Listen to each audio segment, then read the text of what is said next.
મહાનગરપાલિકાના આરોગ્ય વિભાગના આસિસ્ટન્ટ સેનેટરી ઇન્સ્પેક્ટરે પીઝા બર્ગરના રૂપિયા ન ચૂકવ્યા હોવાનો વિડીયો વાયરલ થતા અધિકારીએ સો કોઝ નોટિસ પાઠવી છે।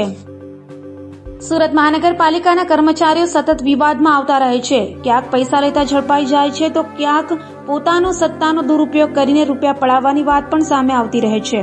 ફરી એક વખત સુરત મહાનગરપાલિકાના સેન્ટ્રલ ઝોનમાં આસિસ્ટન્ટ સેનેટરી ઇન્સ્પેક્ટરે પીઝા અને બર્ગરનો ઓર્ડર આપ્યા બાદ રૂપિયા ચૂકવવામાં આનાકાની કરી હોવાની વાત સામે આવી છે।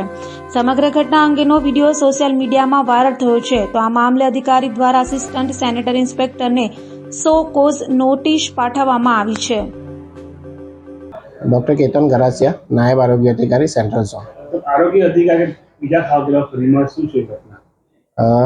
एक्चुअली 3 દિવસ પહેલાં જ્યારે સોશિયલ મીડિયા થકી વિડીયો વાયરલ થયો જેમાં એવો ઉલ્લેખ છે કે આરોગ્ય અધિકારી દ્વારા મફતમાં પીઝા ખાવાનું, એના અનુસંધાનમાં Surat municipal corporation central zone દ્વારા તપાસ કરતાં જાણવા મળ્યું કે એક sanitary sub inspector ward number 11ના હતા। તો એના માટે અમે એમને ઓરલી વિડીયો વાયરલ થયાના તરત જ બીજા દિવસે તપાસ કરી અને ઠપકો આપ્યો। ઉપરાંત